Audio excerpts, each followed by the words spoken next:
کہ ساری کی ساری دنیا نابود ہو جائے گی، اور تیسرا مرحلہ یہ ہوگا کہ زمین اور آسمان کا نظام بدل جائے گا۔ چنانچہ ارشاد رب العزت ہے اذا رجت الارض رجا، جب زمین کو زبردست جھٹکے لگیں گے۔ یا آگے ارشاد ہوا کہ وہ حملت الارض والجبال فدکتا دکتا واحدہ، اور زمین اور پہاڑوں کو اکھاڑ کر پھینک دیا جائے گا اور انہیں ریزہ ریزہ کر دیا جائے گا۔ یا ایک جگہ ارشاد ہو رہا ہے کہ وہ اذا البحار سجرت، سمندر اور سارے کے سارے دریا بھڑک اٹھیں گے، یعنی ان کے اندر ایک بھونچال سا آ جائے گا۔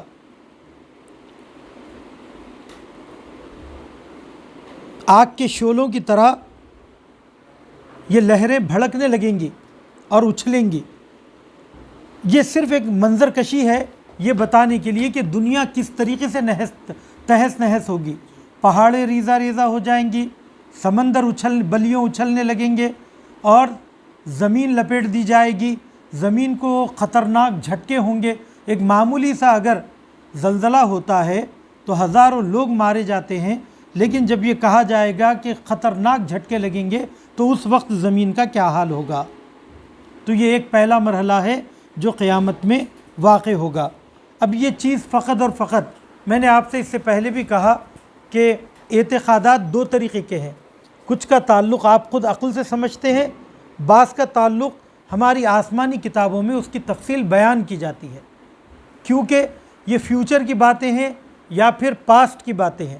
ہم نے ماضی کو دیکھا نہیں ہے، نہ ہم فیوچر کو دیکھ سکتے ہیں، تو اس کی خبر صرف اور صرف اللہ سبحانہ و تعالی ہمیں دے سکتا ہے، تو وہی بتا سکتا ہے کہ قیامت میں کیا رنگ ہوگا، کیا کیفیت ہوگی۔ اچھا، اب جب ساری دنیا نابود ہو گئی، زمین کو جھٹکے لگ گئے اور زمین و آسمان تہس نہس ہو گئے اور پہلا سور پھونکا جا چکا، تو اس کے بعد کیا ہوگا؟ اس کے بعد کیا ہوگا؟ تو ارشاد ہوا کہ اب یہاں پر پروردگار عالم تمام انسانوں کو ان کے اعمال کی جزا دینے کے لیے دوبارہ زندہ کرے گا، دوبارہ ان کو اٹھائے گا۔ یہ کیسے اٹھائے گا؟ اس کی علامت کیا ہوگی؟ کیسے پتہ چلے گا کب اٹھایا جائے گا؟ تو کہا کہ اس کے لیے بھی ایک دوبارہ سور پھونکا جائے گا۔ تو سور دو مرتبہ پھونکا جائے گا، ایک قیامت آنے کے لیے کہ جس کے بعد قیامت آئے گی، اور قیامت آ جانے کے بعد دوبارہ سور پھونکا جائے گا، اور اس کے بعد انسانوں کو، تمام مردوں کو جو اب تک دنیا سے چلے گئے، ان سب کو دوبارہ زندہ کیا جائے گا۔ یہ بحث میں خود یہاں پر عمدن نہیں چھیڑ رہا ہوں، عاقل اور معقول کی بحث، کہ مثال کے طور پر میں اس دنیا میں مر گیا اور مجھے دفن کر دیا گیا، میرا جسم قبر کا حصہ بن گیا، میری ہڈیاں بورا بن گئی، بعد میں مٹی میں تبدیل ہو گئی، اس مٹی سے وہاں درخت اگے، درختوں سے پھل اگے، ان پھلوں کو جانوروں نے کھایا، انسانوں نے کھایا، وہ ان کے بدن کا حصہ بن گیا، پھر ان سے انسان اور جانور وجود میں آئے، پھر وہ ان کے بدن کا حصہ ہو گیا۔ تو پھر یہ کیسے ممکن ہے کہ میرا وجود جو کئی وجودوں کا حصہ بن گیا ہے، اسے دوبارہ کس طریقے سے خلق کیا گیا؟ ٹھیک ہے، یہ بات ذہن میں رکھیے گا، مگر چونکہ ہم اسٹیپ بائی اسٹیپ چل رہے ہیں تو میں اس کا جواب یہاں دینے والا نہیں ہوں۔ اچھی بات۔ اس کے بعد دوسرے کیا ہوگا؟ ساری مخلوقات کو دوبارہ زندہ کیا جائے گا، ایک واقعہ یہ ہوگا۔ دوسرا واقعہ کیا ہوگا قیامت میں؟ کہا کہ حقائق سے پردہ اٹھا دیا جائے گا۔ اس دنیا میں ہم جو کچھ بھی دیکھتے ہیں، ہم محسوسات، 5 سینس کے ذریعے چیزوں کو محسوس کرتے ہیں، ان کی تصویروں کو ذہن میں لے کر آتے ہیں، اس کو پھر ملا کر کوئی ایک نیا مطلب نکالتے ہیں، نیا نتیجہ نکالتے ہیں، عقل سے مدد لیتے ہیں۔ لیکن ہمارے سوچنے کی ایک حد ہے، ہمارے دیکھنے کی ایک حد ہے، ہمارے سونگنے کی ایک حد ہے، اسی لیے ہم تمام حقائق کو بے پردہ نہیں دیکھ پاتے ہیں۔ ٹھیک ہے، ایک حد تک دیکھ سکتے ہیں، ہم ذرے کو ایک حد تک دیکھ سکتے ہیں، جرثومے کو ایک حد تک دیکھ سکتے ہیں، اس کے بعد مائکروسکوپ کا سہارا لینا پڑتا ہے، اس کے بعد بھی کوئی حقیقت ہے تو اس کے بعد کی حقیقت کو ہم نہیں سمجھ پاتے ہیں۔ ہم مریخ تک جا سکتے ہیں، دوسرے سیاروں تک جا سکتے ہیں، مگر یہ سب بھی نظام شمسی میں ہے، اور یہ نظام شمسی بھی ملکی وے میں ہے۔ لیکن اس کے بعد بھی کئی عوالم ہیں جس کے بارے میں ہمارے کو پتہ نہیں ہے، بلیک ہول کے بارے میں نہیں پتہ ہے، گیلیکسی اور کتنی بڑی ہے ہم کو اس کا اندازہ نہیں ہے۔ تو یہ سارے کے سارے حقائق کیا ہے؟ چھپے ہوئے ہیں۔ تو یہ ساری حقیقتوں کو پروردگار عالم روز قیامت بے پردہ کر دے گا۔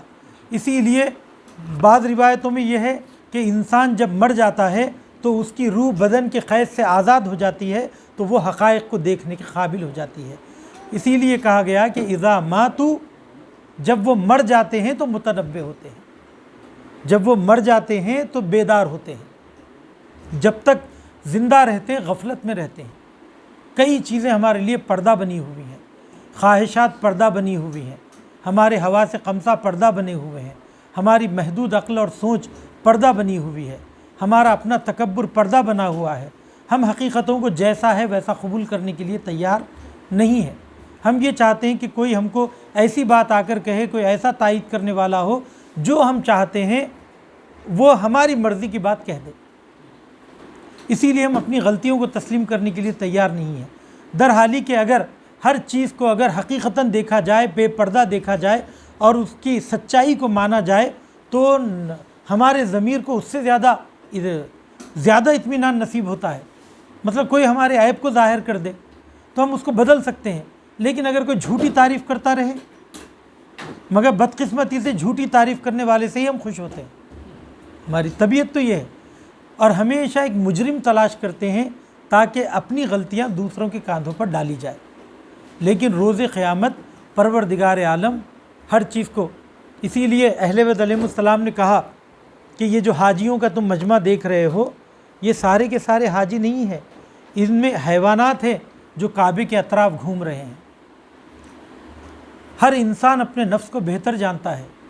یہ جو چہرہ ہمارا ہے یہ در حقیقت ایک حجاب ہے دوسروں کے لیے، ایک پردہ ہے دوسروں کے لیے۔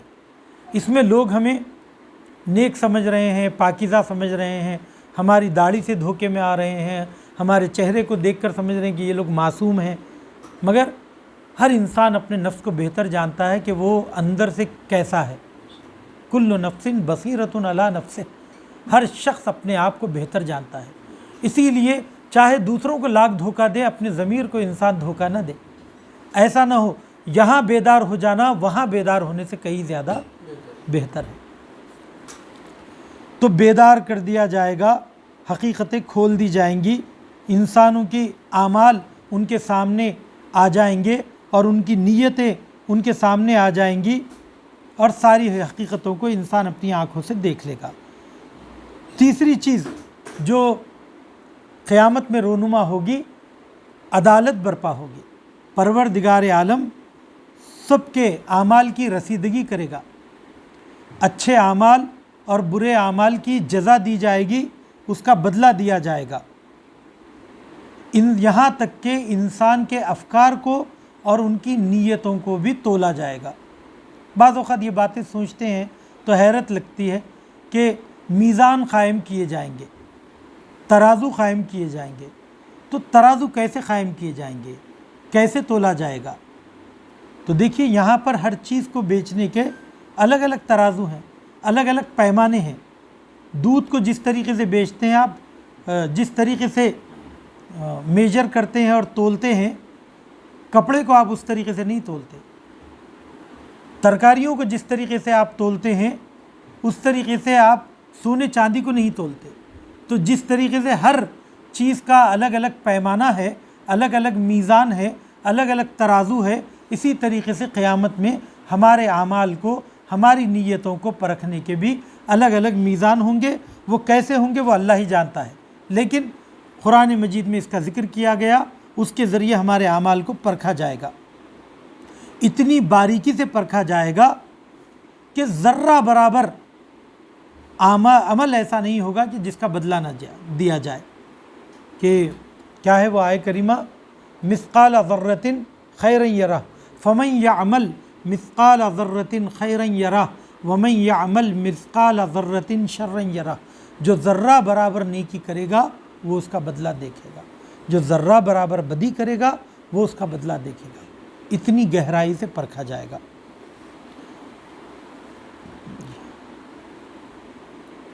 اور ائمہ علیہم السلام کے اور پیغمبروں کے اعمال کو میزان قرار دیا جائے گا. ٹھیک ہے، مثلا کہا گیا کہ فلاں مومن ایمان کے 9 درجے پر ہے، 8 درجے پر ہے، 10 درجے پر ہے. تو پیمانہ کیا ہے؟ انسان کامل اور مومن کامل اگر علی مرتضیٰ ہے تو اب ان کے چاہنے والوں کو ان کے ساتھ پرکھا جائے گا. اس کے بعد اندازہ لگایا جائے گا کہ یہ ایمان کے کس درجے پر ہے، کتنا اس نے عمل کیا ہے، کتنا اس کے پاس یقین ہے. تو وہ یقین کے لیول قائم کیے جائیں گے. تو خود اہل بیت میزان بنیں گے، خود اہل بیت ترازو بنیں گے. اور جتنا ہم اہل بیت سے نزدیک ہوں گے عمل میں اتنا زیادہ ہمارا مرتبہ بلند ہوگا. اب ہم یہ جو دعا کرتے ہیں کہ اے پروردگار جوار اہل بیت نصیب فرما، ٹھیک ہے، اعلیٰ علیین میں جگہ دے. اعلیٰ علیین میں اہل بیت ہوں گے، وہاں پر رہنے کی دعا مانگی جا رہی ہے. وہاں رہنے کے لیے اس معیار کا ہونا بھی ضروری ہے. اس معیار کو پرکھا کیسا جائے گا؟ اہل بیت کو معیار قرار دیا جائے گا، ان کے ذریعے میجر کیا جائے گا. تو یہ اب بتائیے کتنی چیزیں ہو گئی. قیامت کے دوسرے مرحلے میں کیا کیا ہوگا؟ پہلے مرحلے میں لوگوں کو زندہ کیا جائے گا، دوسرے مرحلے میں حقائق سے پردہ اٹھایا جائے گا، تیسرے مرحلے میں عدالت قائم کی جائے گی، انسان کے اعمال کو پرکھا جائے گا، تولا جائے گا. ہر عمل کو، نیتوں کو پرکھنے کے ترازو ہوں گے. ان میں سے ایک ترازو، ایک معیار، ایک سنجش کا معیار خود اہل بیت علیہ السلام کی ذوات گرامی ہے. جتنا ہم ان سے نزدیک ہوں گے ویسے ہی ہمیں مرتبہ جنت میں دیا جائے گا. اس کے بعد چوتھا مرحلہ کیا ہوگا؟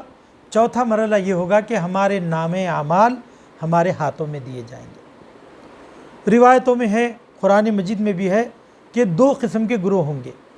ایک کا نام ہوگا اصحاب یمین، دوسرے کا نام ہوگا اصحاب شمال. جو لوگ سیدھے ہاتھ کی طرف کھڑے ہوں گے وہ لوگ نیک افراد ہوں گے. جو بائیں ہاتھ، جن کے بائیں ہاتھ میں نام اعمال دیا جائے گا وہ برے لوگ ہوں گے. تو نیک لوگوں کے نام اعمال ان کے سیدھے ہاتھ میں، برے لوگوں کے نام اعمال ان کے بائیں ہاتھ میں دیے جائیں گے. اچھا، یہ جو نام اعمال جو انسان کے ساتھ ہے کہ اس کا جو کرام کاتبین، جو فرشتے ہمارے نام اعمال لکھ رہے ہیں، اس میں اور وہ جو نام اعمال ہمیں وہاں دیے جائیں گے اس میں کیا فرق ہے؟ کیا یہ وہی نام اعمال ہے جو یہاں لکھے گئے یا وہاں پر کچھ الگ دیا جائے گا؟ تو کہا کہ فرق ہے.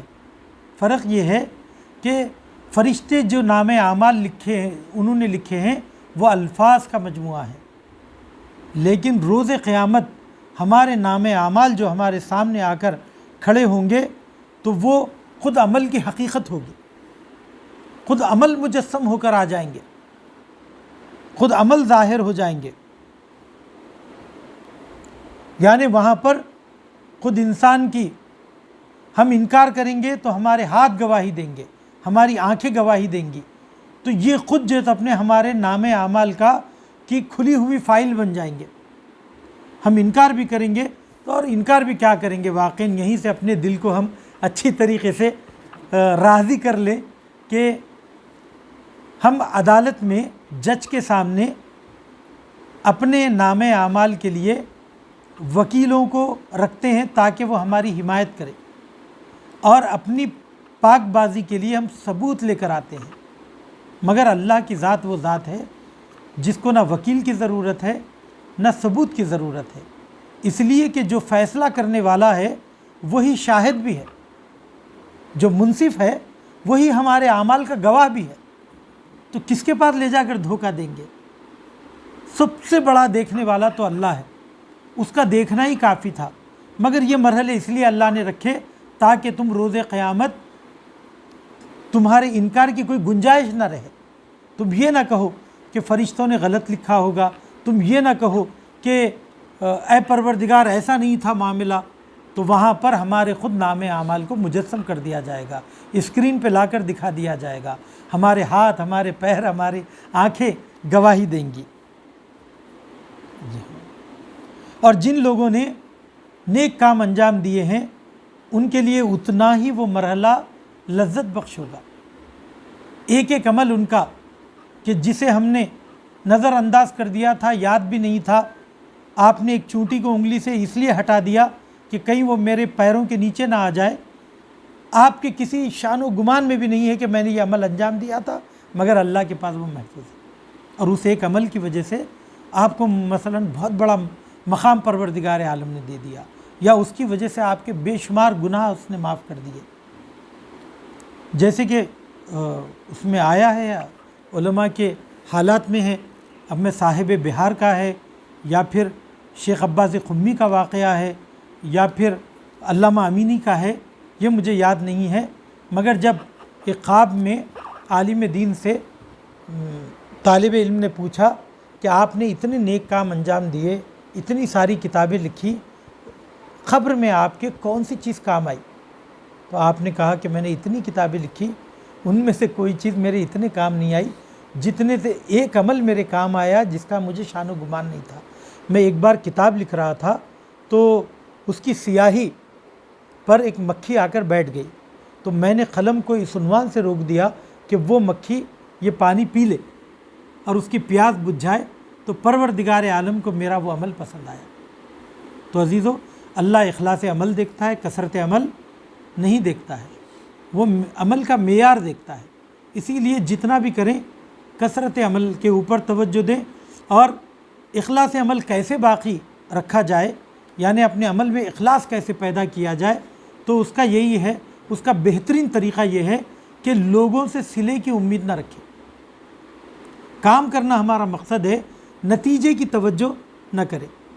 کوئی کام کرنے کے بعد امام جعفر صادق علیہ السلام یہ فرماتے ہیں، اللہم صلی علی محمد و آل محمد، کہ آیہ کریمہ ہے، وہ بھی پوری پڑھ دوں میں، کہ الذی خلق الموت والحیات لیبلوکم ایکم احسن عملا، کہ اللہ نے زندگی اور موت کو اس لیے خلق کیا کہ تمہارا ضرور امتحان لے، تاکہ اس بات کو جانچ سکے کہ تم میں عمل کے اعتبار سے بہترین عمل انجام دینے والا کون ہے۔ تو ایک شخص نے امام جعفر صادق علیہ السلام سے پوچھا کہ مولا یہ بتائیے احسن عمل کیا ہے؟ تو آپ نے فرمایا کہ اخلاص عمل کو احسن عمل کہتے ہیں۔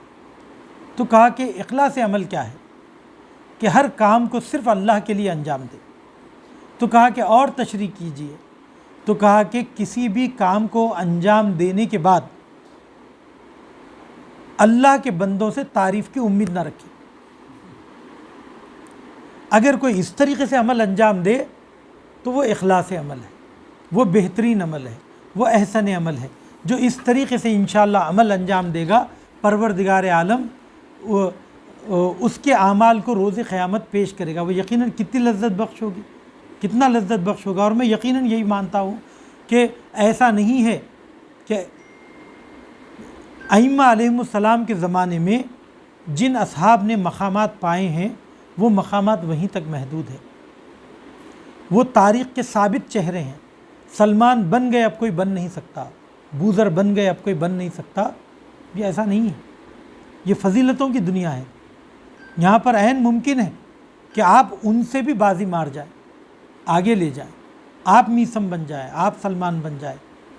فقط شرط کیا ہے کہ دین کو کھلے دل سے قبول کیا جائے اور اس پر عمل کیا جائے۔ چونکہ اسلام تو ایک محدود دین تو ہے نہیں، ان لوگوں کی تربیت کے لیے تو فقط آیا نہیں تھا، اسی لیے وہ آج ہمارے لیے بھی تربیت کا ذریعہ ہے۔ بلکہ اگر کوئی آج کے زمانے میں کامیاب ہو کر نکلتا ہے تو ہمارا مرتبہ ان اصحاب سے ضرور بلند ہوگا۔ خود سرور کائنات نے فرمایا، اللہم صلی علی محمد و آل محمد۔ آپ صحابیوں کے درمیان بیٹھے ہوئے تھے، کہا کہ تمہیں بتاؤں ایک ایسی قوم کے بارے میں جن کا مرتبہ انبیاء بنی اسرائیل سے بھی بڑھ کر ہے۔ اصحاب تو دور کی بات، انبیاء بنی اسرائیل سے بھی بڑھ کر ہے۔ تو کہا کہ یا رسول اللہ کون ہے؟ تو کہا کہ آخر الزمان کے مسلمان۔ تو کہا کہ وہ کیسے؟ ہم نے تو آپ کے ساتھ جنگیں لڑی، سختیاں جھیلی، تو کہا کہ تم نے مجھ کو میرے معجزے کو دیکھ کر مجھ پر ایمان لائے ہو، میرے کردار کو دیکھ کر میرے گرویدہ ہوئے، مگر وہ لوگ جو آخر زمانہ میں ہوں گے انہوں نے نہ میری کردار کو دیکھا، نہ میری سیرت کو دیکھا، نہ میرے معجزے کو دیکھا، نہ ہی ان کو مجھ سے کوئی فائدہ پہنچا مالی، لیکن اس کے باوجود وہ میری تعلیمات کو دیکھ کر اس پہ یقین رکھ کر اس کے اوپر دل و جان سے کاربند ہے، تو ان کا مرتبہ تم سے کئی گنا زیادہ ہے۔ تو عین ممکن ہے، اسی لیے اس ڈرانے دھمکانے میں مت آئیے کہ امام زمانہ آئیں گے تو ان کا کام فقط اور فقط گاجر مولی کی طرح گردنیں کاٹنا ہوگا۔ بعض اوقات ایک روایت عام ہے کہ امام دیکھیں گے کسی بھی عالم دین کو، 70,000 عالموں کو امام قتل کریں گے، ٹھیک ہے، تو گویا پتہ چلا کہ جتنے بھی غنڈے قسم کے لوگ ہیں، جتنے بھی بیکار ہے، لاابالی ہے، جو صرف گلے پھاڑ پھاڑ کے جیسے اپنے غیر معیاری اشعار پڑھتے رہتے ہیں، ان سب کو پروردگار عالم دھونی رمانے کے لیے جمع کریں۔ جب امام آئیں گے تو کیا کریں گے؟ دھونی رمائیں گے۔ تو دھونی رمانے کے لیے امام تھوڑا ہی آ رہے ہیں، امام کو علماء کی ضرورت ہے، امام کو نیک کردار افراد کی ضرورت ہے۔ تو کم از کم آپ جب یہ کہہ رہے ہیں تو یہ کہیے کہ علماء سو کو قتل کریں گے، برے لوگوں کو قتل کریں گے، علماء کو قتل کریں گے کا کیا مطلب ہے؟ تو بھی امام کے ساتھ کون ہوگا؟ پانچویں چیز جو روز قیامت رونما ہوگی وہ ہے گواہ، کہ پروردگار، روایتوں میں یہ آیا ہے کہ ہمارے اعمال کے گواہ اس دن مقرر کیے جائیں گے۔ کون ہوں گے وہ گواہ؟ سب سے پہلے گواہ خود انبیاء علیہم السلام اور ائمہ علیہم السلام۔ ہر امت کا نبی اس امت کا گواہ ہے۔ روایتوں میں ہے کہ ہمارے نام اعمال امام زمانہ کی خدمت میں ہر شب جمعہ پیش کیے جاتے ہیں۔ امام جب مسلمانوں کے حالات دیکھتے ہیں تو اس پر گریہ فرماتے ہیں۔ ائمہ علیہ السلام شاہد ہیں، یعنی غیب کا بھی علم رکھتے ہیں، یہ ہمارا عقیدہ ہے، ٹھیک ہے، اور ہمارے امام تو زندہ بھی ہیں۔ پردہ غیب جو کہا جاتا ہے وہ آپ کے لیے غیب ہے، مگر ہم تو ان کے لیے غیب نہیں ہیں، وہ ہمارے درمیان ہیں، چل پھر رہے ہیں، آ جا رہے ہیں، ہماری باتوں کو سن رہے ہیں، انڈائریکٹلی ہماری ہدایت فرما رہے ہیں۔ ڈائریکٹلی بھی اگر ہماری ہدایت فرما رہے ہیں تو ہم انہیں پہچان نہیں پا رہے ہیں۔ تو غیب وہ ہمارے لیے ہے، مگر ہم ان کے لیے غیب نہیں ہے، وہ ہمارے درمیان موجود ہے۔ ائمہ علیہم السلام ہمارے اعمال کے گواہ ہوں گے، اور میں یہ کہتا ہوں کہ روز قیامت ائمہ علیہم السلام آ کر گواہی دیں اور ہمارے اعمال کی وجہ سے شرمندہ ہو، اس سے کہیں بہتر ہے کہ وہ نوبت ہی مانے نہ دے۔ ہم اپنے ماں باپ کو ناراض نہیں کرنا چاہتے، اپنی اولاد کو ناراض نہیں کرنا چاہتے ہیں، اپنے دوست و احباب کو ناراض نہیں کرنا چاہتے ہیں، تو جس کے آخرت ہم سے وابستہ ہے اور جن کے ہمارے اوپر اتنے احسانات ہیں، جو صرف ہماری ہدایت اور بھلائی چاہتے ہیں، تو کیا ان کے دل کو دکھانا صحیح ہے؟ اسی لیے ائمہ علیہم السلام نے کہا کونوا لنا زینا ولا تکونوا علینا شینا، ہمارے لیے زینت کا سبب بنو، ہماری رسوائی کا سبب نہ بنو۔ لوگ انگلی اٹھا کر یہ نہ کہیں کہ یہ دیکھو امام جعفر صادق کا شیعہ جا رہا ہے اور وہ ایسا ہے، بلکہ اور انصاف کی بات یہ ہے کہ 200 سال ائمہ علیہم السلام رہے، 250 سال، 250 سال کے بعد اگر آج اسلام ہے اور لوگ مسلمانوں کو دیکھ کر آج بھی اگر اسلام قبول کر رہے ہیں اور ہماری بیان کی ہوئی تفسیر سے اسلامی تعلیمات کو دل و جان میں اتار رہے ہیں، تو یہ کون لوگ ہیں؟ یا تو علماء ہیں یا نیک مسلمان ہیں۔ تو اسلام کے مبلغ تو ہم ہیں، اسلام کے مروج ہم ہیں، اللہ یقیناً سہارا ہے، اللہ ذریعہ بنا رہا ہے ہمیں، لیکن غیبت امام زمانہ میں اور ائمہ علیہم السلام کے دور کے بعد اس پورے 1200 سال میں کس نے آخر اسلام کے پرچم کو بلند کیا؟ کس نے اسلام کی سچائی کو عام کیا؟ کس نے اسلامی حکومت قائم کی؟ کس نے شریعت محمدی کو نافذ کیا؟ وہ ہم اور آپ مسلمان ہی ہیں، ہمارے علماء کرام ہیں۔ تو پتہ یہ چلا کہ صرف ائمہ کے دور میں اسلام مؤثر نہیں ہے، اس کے بعد بھی مؤثر ہے۔ تو اگر ہم ان سے وابستہ ہوں تو یقیناً یہ اثرات اور ائمہ علیہ السلام وہ دیکھ رہے ہیں۔ دوسرے کون گواہ ہے؟ فرشتے۔ کیوں؟ چونکہ اللہ سبحانہ و تعالیٰ فاللہ خیر حافظا، اللہ بہترین حفاظت کرنے والا ہے۔ وہ حفاظت کیسے کرتا ہے؟ ایک تو صاحب وہ اپنی قدرت کے ذریعے ہماری حفاظت کرتا ہے، کیونکہ وہ ہماری شہرگ گردن سے قریب ہے، ٹھیک ہے۔ دوسرے اس کے حفاظت کرنے کا ایک طریقہ یہ ہے کہ وہ فرشتوں کو مامور کرتا ہے، جو اسے غلط کرنے پر ناخودآگاہ اسے احساس دلاتے ہیں اور اس کو برائیوں سے بچانے کی کوشش کرتے ہیں۔ روکتے نہیں ہیں، کبھی نہیں روکتے، الہام ڈالتے ہیں، لیکن اگر اس کے بعد بھی آدمی گڑھے میں گرنا چاہے تو فرشتے نہیں روکتے، وہ ہماری مرضی۔ مثلا ہوتا ہے تیز رفتار گاڑی آ رہی ہے، اچانک آپ پیچھے ہٹ گئے، کہا کہ اللہ نے مجھے بچا لیا، تو یہ چیز آپ کے ذہن میں کس نے ڈالا؟ پروردگار عالم نے ڈالا۔ گناہ کرتے وقت یہ احساس شرمندگی ہوتی ہے، ضمیر پسو پیش ہوتا ہے، آگے پیچھے ہوتا ہے۔ یہ الہام کہاں سے آتا ہے؟ یہ انہی فرشتوں کے ذریعے آتا ہے۔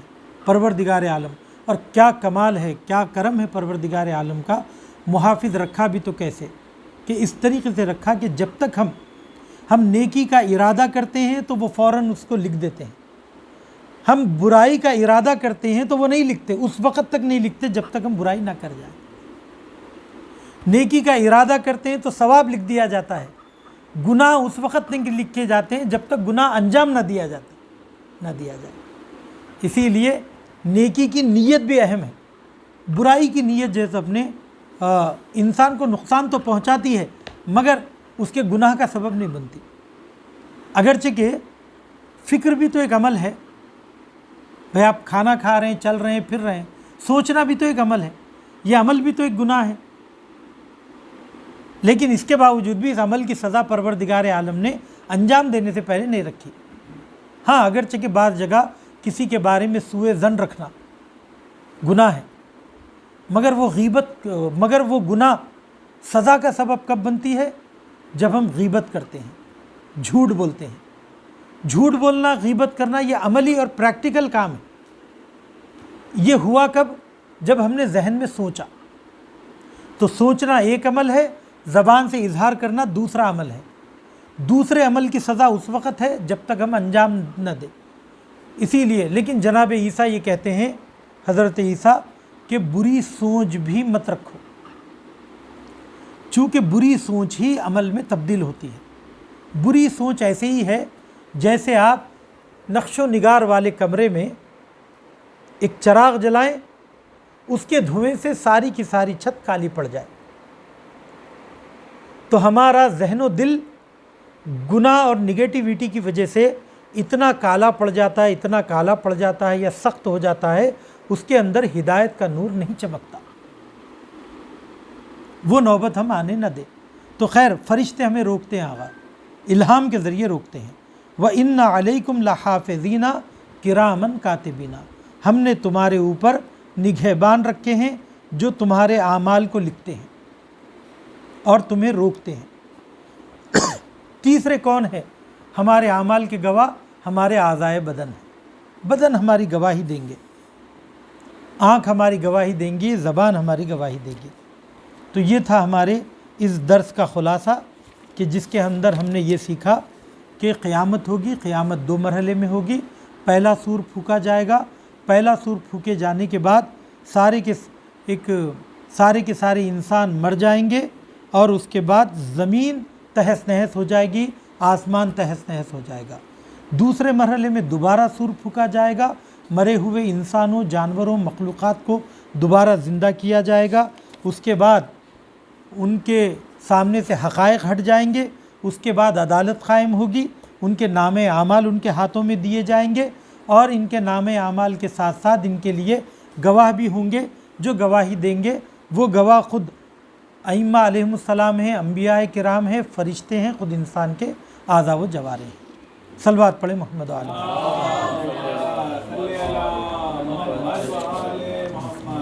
ایک اور صلوات پڑھیں محمد و آل محمد وعجل فرجهم۔